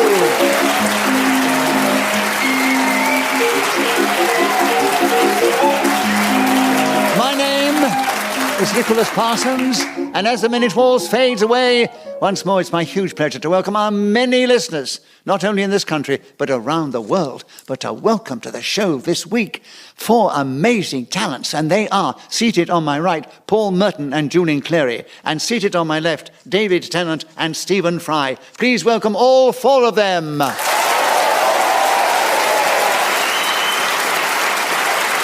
And as usual, I'm going to ask them to speak on a subject that I will give them, and they will try and do that without hesitation, repetition, or deviation. Beside me sits Hayley Sterling, who's going to help me with the score, and she'll blow her whistle when the 60 seconds have elapsed. And we're going to begin the show with David Tennant. The subject is the World Cup. Will you tell us something about the World Cup starting now? Ever since I was a child, I have been mystified by the national hysteria that surrounds football. I'm not alone in this. There are others who don't understand why soccer might be so interesting. But every 4 years, the World Cup rolls around, and those who would otherwise claim to not be interested at all suddenly develop a feverish excitement about it. Then I am left alone, solitary and sitting in the kitchen while everyone else daubs St. George's flags on their face and jumps up and down. They would daub St. Andrew's... So, Paul, you challenge. An unlikely repetition of daub. I would challenge that challenge. Why? It was everyone else daubs, and I would daub. That's exactly what I was about to say. Thank you, Stephen. So one was daubs, the other was daub. Was it? Yes, you're quite right. So, yes, incorrect challenge. Thank you. I appreciate the help. Well, not at all. So you get a point for that, of course. 23 seconds. The World Cup starting now.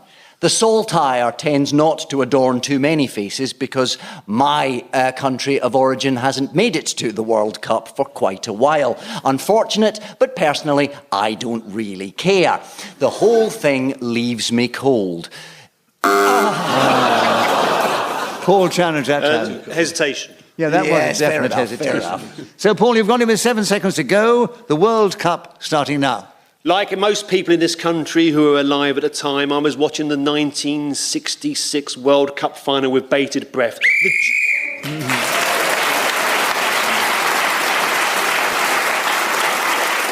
So, at the end of that round, Paul Merton's got the points. And, Stephen, will you begin the next round? The subject is getting a good cup of tea outside of England. Bit of a complicated sentence, but I'm sure you can handle it. 60 seconds starting now. Well, it's quite difficult to speak on a subject where, frankly, it's impossible to get a good cup of tea outside England, in my experience. I haven't been to every single country in the world, but I've been to most of them, I feel.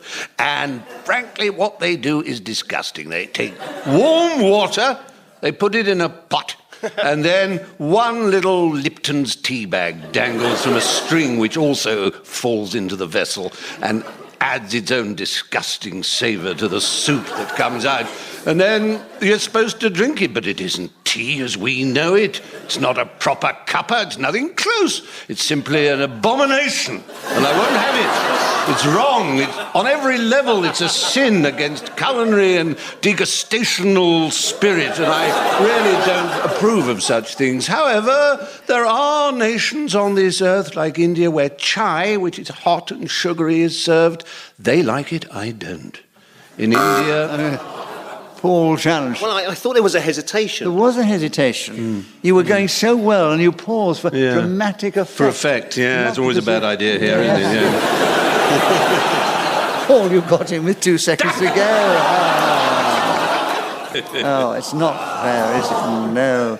But those are the rules of the game. So, Paul, you have a point, and the subject, 2 seconds, getting a good cup of tea outside of England, starting now. Getting a good cup of tea outside of England is...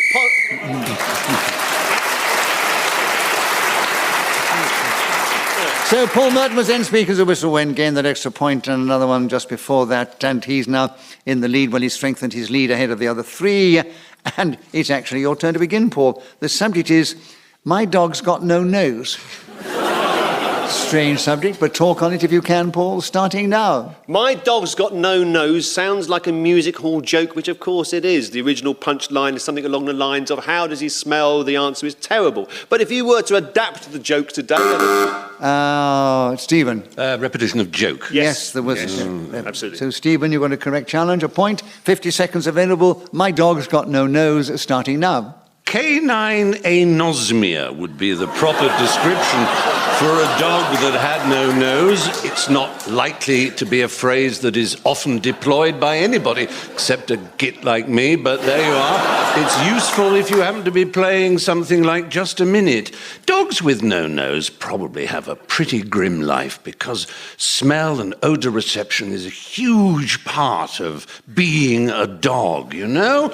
They sniff around, they smell. Julian challenge. Well, it's a little bit tenuous, but we had dog twice, and it's in the title, it's dogs in the subject. Oh, I say. I know, but I haven't spoken yet, and I thought it was time. Well, I'll give you the benefit of the doubt, Julian. Oh, thank right, you. Yes. That's nice. And if I can redress the balance to you sometime bless later, you, Stephen, I thank will. And you're so charming in the game, Stephen. And 20 seconds available, Julian. My dog's got no nose, starting now. My dog Albert's got no nose and has an awful time of it in Regent's Park because can't locate other canines' bottoms. Can you imagine his frustration? Whereas they can find his, and a high old time they... Yes. I think that was hesitatory. I think it was. So you see, you get it back quite quickly, Stephen. And you've got 7 seconds on My Dog's Got No Nose, starting now. My Dog's Got No Nose is, as Paul pointed out, a firm staple of a... Mispronunciation. Yeah, I think you're right. So we interpret that. I think I'll give you your 2 seconds again. You know, do you like those? No, 1 second. Others So, yes, we interpret that as hesitation. So, Paul, My Dog's Got No Nose, starting now. Lassie, what have you done with the sausages?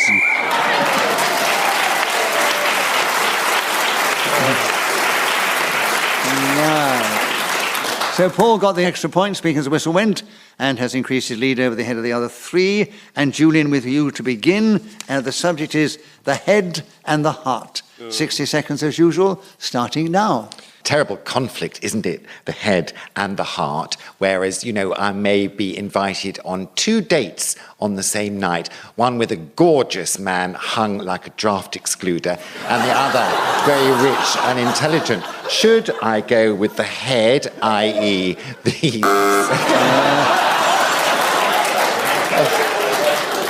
Who buzzed me and Just why? in time. Hesitation. No, I was just laughing at my own monologue. I don't think he hesitated. No. Draft excluder? Have you not met him? You should see a doctor. It does seem remarkably horizontal. I have got Polaroids if you want. He didn't charge him. I've got Polaroids, that's why I'm sitting on a cushion. What would you challenge for? Who, me? Yes, you. Well, public decency, I suppose. The corporation is up for its charter soon. So we call that deviation. We give you the benefit of the doubt.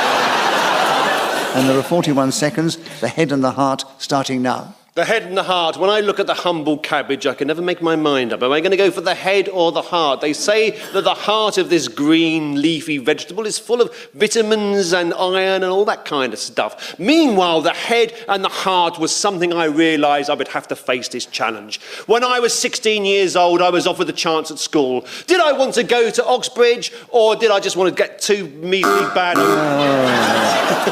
Stephen, you challenged twice. Well, did I want was... Well, did I want and did I just want? Yes, absolutely. So, Stephen, you've got in with 17 seconds to go. Another point to you, and you take the subject, the head and the heart, starting now. Well, it's an almost Manichaean Cartesian dichotomy, isn't it? Best possibly expressed by E.M. Forster in his novel Howard's End. Only connect the prose and the passion, the former representing the head, the latter the heart. Those 2 parts of us. One purely...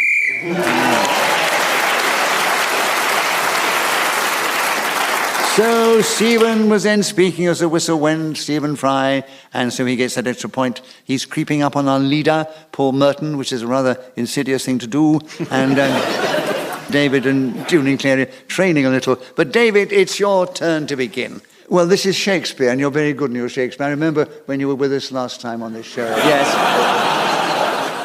And maybe this has been chosen for you, I don't know. To be or not to be? 60 seconds if you want it, starting now. To be or not to be, that is the question. Whether 'tis nobler in the mind to suffer the slings and arrows of outrageous fortune, or to take arms against a sea of troubles and by opposing end them, to die, to sleep no more. And in that nap, to say we end the heartache and the 1,000 natural shocks that flesh is heir to kick the bucket, to take 40 winks, to The repetition was Shakespeare's. I was helping him out. I know. Have you played Hamlet? It's a shame you had to ask after that performance, but... Yes, I was allowed to pause then, though. You'll be a very good Hamlet, Thanks I think. very much. He was. I'll mention it. Yes, of course. I've just remembered now you have played Hamlet. I was reprising the role for you because I don't think you caught it. No, I didn't actually in the original, see it. of course. You were in the original, weren't you, Nicholas? Right. So a correct challenge to you, Paul. Yes. 34 seconds to be or not to be, starting now. Shakespeare wrote many great plays. I think of Macbeth and the lady of the husband who says, "Glamorous thou art and cawdor, and shalt be what thou art promised. Yet I fear thy nature." What's that? Who buzzed then? Who buzzed there? I'm auditioning. Who buzzed? Julian. I did. Well, I'm sitting next to you and it's not very pleasant. No. But the... Lady Macbeth, mate, it's not meant to be pleasant. Yeah, but you're deviating. It's to be or not to be. Yeah, that was deviation because It you were certainly quoting. was. Because you were quoting from Macbeth, and Yes. this is from Hamlet. Yeah, I didn't And, do Hamlet for O-level, so So that's Julian, as close as I get. a point to you. A correct challenge. 23 seconds available to be or not to be, starting now. To be or not to be, that is the question. Whether it is nobler in the heart or in the hand. David, challenge. It's nobler in the mind. I was about to do a hilarious improvisation of Cod Shakespeare, and you've ruined it. Well, I think, that's a difficult one to judge on, actually. Oh, because, good luck. I mean, he could be misquoting deliberately. I was. Yeah. The thing is, it's to be or not to be. It doesn't matter if you misquote it, because that was only one line from that speech. Julian, a point to you, the benefit of the doubt, of course. And if I can address the balance, David, later, I'll give a benefit to you. Thank you, Nicholas. 18 seconds available, starting now. I think I'd rather be than not be on balance, because if I was not being, then it would be a shame, wouldn't it? Who would feed the dog? Whereas as I'm be, then I can trot round the park with the animals. I've got chickens as well. They're a worry, especially this time of year, because it's so cold. Right. So Julian Caring was speaking as a whistle when gained that extra point. And you move forward. You're in third place now, ahead of David Tennant, just behind Stephen Fry, and 3 or 4 points behind Paul Merton, who's our leader. And Paul, it's actually your turn to begin. It's not the end, it's the beginning. Gosh, we've had some dramatic subjects in this show, haven't we? But that's the subject now, and 60 seconds as usual, Paul, starting now. It's not the end, it's the beginning. It means that everything's in a state of flux. Look at just a minute, it's now 48 years old, but it will carry on for another 50 at least, I'm sure, and beyond. Mind you, it might be a different audience by then, but you know what it is, we're going to let people out. And I think the most magnificent thing about merging from one to another is you are unable to detect a difference between the first and the second quality of state of play that you're in. If we think of... Paul, challenge. I challenged, did I? Yeah, Yes. repetition. I should explain to our listeners, I have a series of lights in front of me which are attached And to... one of them's keeping you alive, I know. You are wicked. What's so funny about that? But anyway, I embrace it, right? But, I don't think it was me that challenged. You repeated the word state. You had state of flux earlier on, Oh, and yes. then state of Well, play. you're the first one to have spotted it. Yes, Yeah. Stephen Oh. gets it. Stephen, 32 seconds What on. is the It's subject? not the end, it's the beginning, starting now. Oh, my goodness, it reminds me of that Churchill phrase, and I can't quite remember what it was, something to do with that Alamein not being the... Paul, challenge. Well, clearly it doesn't remind you of it then. You can't remember what it is. It reminds me of it, and I can't exactly remember it, but I was coming to it. It was. He said, this is not the end of the beginning. It's not the beginning of the end, it's the end of the beginning. That's right. Yeah. There's a lot of repetition in that. I wouldn't go with that, Stephen. I'd start again with something else. Anyway, you get the benefit of the doubt, Yes. as you challenged before. 26 seconds available. It's not the end, it's the beginning, starting now. If you watch the film 2001, you are often surprised by the sheer elegance of the storytelling. It seems the end is very much at the beginning and vice versa. In fact, I'm going so far as to say the beginning is at the end as well. If we look at this lovely... Julian challenge verse. That would count as a hesitation. It would indeed, Stuck on the Julian. end. And so you have a point for that. And you take over the subject, and there are 10 seconds available. It's not the end, it's the beginning, starting now. It's not the end, it's the beginning, I think, were words spoken by a Hollywood star in a film right as the credits were rolling. Was it Bette Davis?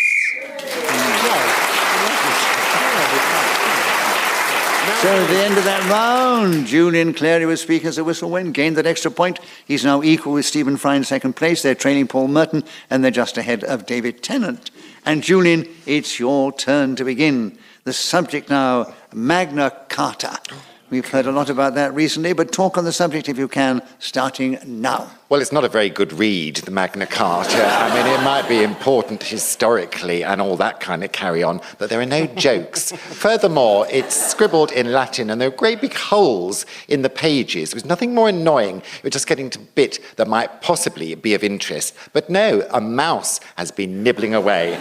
So I have very little time for the Magna Carta 500 years ago or not. Give me a nice Mills and Boon or a Muriel Spark to get me off of an evening. And I'm talking about sleep, thank you very much. The Magna Carta could perhaps be modernised, jazzed up a bit, sexed, it's the phrase that I'm searching for, used often in political circles, and it does come back to politics, doesn't it? The Magna Carta, the whole basis of our current constitution is entombed in that dreary novella.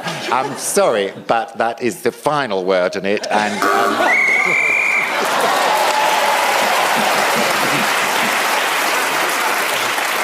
So, Julian, you kept going to the whistle when, get a point for that, of course, and another point for not being interrupted. So what's the situation at the end of that round? Paul's still in the lead, Paul Merton, but Julian's catching up on him now, and then just behind is Stephen Fry, and then David Tennant in that order. And David, it's your turn to begin. A sense of purpose.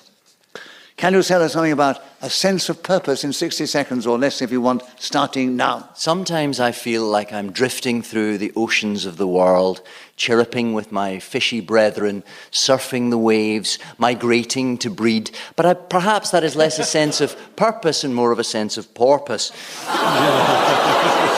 I thank you very much. My sense of purpose here was constructing that very lame pun, and now I don't know where I'm going to go.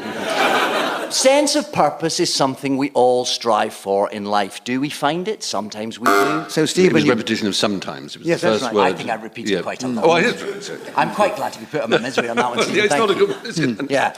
28 seconds available, Stephen, still. A sense of purpose, starting now. Oh, my lordy lord. Well, I have a sense of purpose in attempting to find something to say about this subject which will last till the whistle blows by Hayley. Of course, she's the one who does that. I don't really find myself purposed to do much else other than find words following each other in some sort of sequence. David I challenge. think you might have said find a couple of times. Yeah, Yes, apparently. indeed. Apparently. Apparently the people in the audience in David Tennant T-shirts agree with you, David. So, David, a correct challenge. You've got 11 seconds. A sense of purpose is a subject starting now. 11 seconds now becomes my sense of purpose, of course, as we draw towards the end of this game, and hopefully I can get my score above the single digit in which it currently languishes. Thank you, Hayley. So David Tennant was then speaking. The whistle went, gained that extra point. He's moved forward. He's still in fourth place, but he's moved. But it's all very, very close to the scoring. And Stephen, it's your turn to begin. The subject is counting one's blessings, starting now. Well, that's a very important thing to do, isn't it? All too easy to moan about the way the life has dealt one cards that one doesn't really like. On the other hand, blessings, benisons, good things, these should be counted. 1, 2...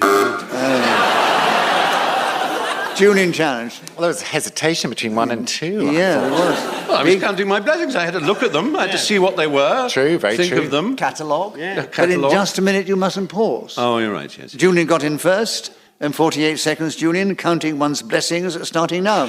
As I was exfoliating in the bathroom this morning, I thought I must count my blessings. Still got a lovely head of hair for someone in their mid-50s. Don't look round the back, please. And there is so much to be grateful that would make me smile. Counting my blessings, I've got 2 gorgeous dogs, 2 ducks. Paul challenge. Noah. He has 2 of everything. He's got 2 ducks, he's got 2 dogs. Yes. So, Paul, a correct challenge. Counting one's blessings with you, and there are 26 seconds available starting now. 26 seconds, that represents virtually every year that I've been doing Just a Minute. When I first started appearing on this programme back in 1988, I was absolutely thrilled to be invited. I'd listened to this radio extravaganza for many years, living in my bedsit. I would record it off the air. David challenged. I think a repetition of years. Yes. 26 years and then many years. Yes. Well listened, David. Well listened. As a second-time player of the game, you are learning fast. That was good. 11 seconds are available for you, David, on counting one's blessings, starting now. One should count one's blessings every single day that goes by. You should catalogue and refer back. Stephen challenge. Yeah, one should, you should. There are 2 shoulds. Yes, all right. You're a seasoned player of the game now. There's no the gloves mercy. are off now, aren't No they? mercy. Oh, yeah. Looks like a friendly parlour game. It's not. We have a wrestling match at the end of the show. And Stephen, you've wickedly got him with 4 seconds to go on counting one's blessings, starting now. I saw a man counting his blessings on the corner of the street in Soho.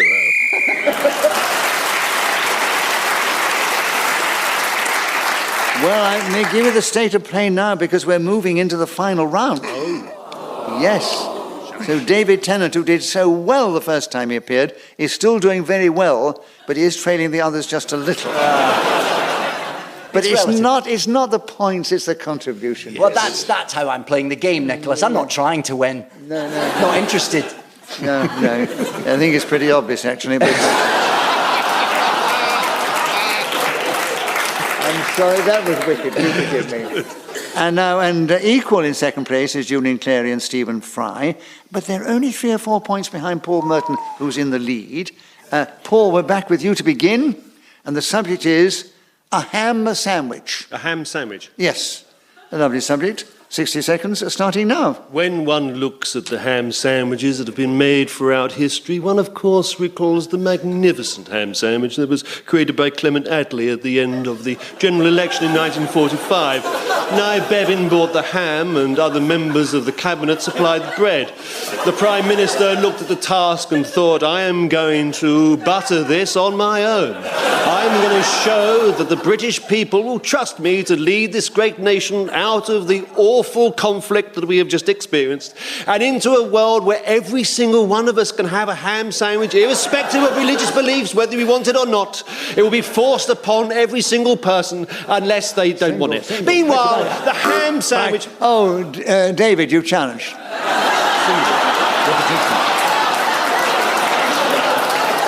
Yes, I did, yes. Repetition of single. Well, listen. Yes. So, David, yes, he did repeat single before, so you've got in with 17 seconds to go on a ham sandwich, starting now. Paul challenge. Hesitation? No! I could have made a ham sandwich in that hesitation. Oh, you're so generous, Paul, giving him another point. Right. 16 seconds, still available. Oh, so 1 second had passed then. Get out of that one, Time Lord. 1 second. No, It's all relative. I can answer it. Haley hadn't pressed the stop button quick enough. Oh, I see. Fair enough. Right, there we are. She wasn't expecting it. None of us were expecting none it. of us were. And so you've got another point there, David, and Right. you've got 16 seconds. A ham sandwich starting now. A ham sandwich was created on the stage of Drury Lane Theatre when David Garrick was mashed between two pieces of bread and Paul challenge. Sort of hesitation. Sort of, yes. Yes. So, Paul, you've got 6 seconds. A ham sandwich is back with you, starting now. So there I was, stuck in this lift with Simon Callow, and I suddenly thought to myself, what would do really well... Oh, yes, Julian, you've challenged.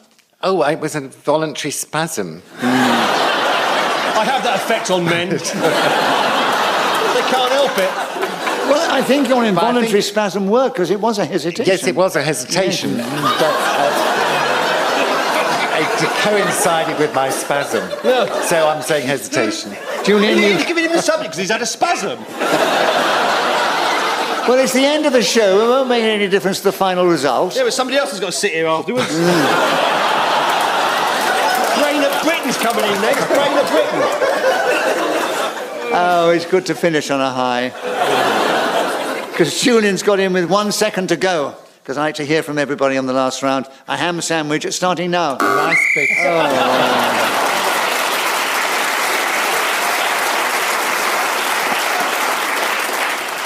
So now let me give you the final score. David Tennant, who has only played the game once before, came in a magnificent 4th place. No, it really was. Don't pity me. I'm not pitying you, no.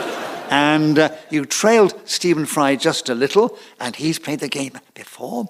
And Stephen was just 2 points behind Julian Clary. Oh, it's all so exciting, I'm falling about. But 3 points ahead of them was Paul Merton, so we say, Paul, you are the winner this week. So it only remains for me to say thank you to these 4 fine, exuberant players of the game, Paul Merton, Julian Clary, David Tennant and Stephen Fry. I thank Hayley Sterling, who's helped me with the score, and we're, of course, indebted to Ian Messiter, who created this amazing game, and we're indebted to our producer, to Lucy Gilani. And so from our audience here, from these 4 wonderful players, and from me, Nicholas Parsons, goodbye. Tune in at the same time when we play Just a Minute.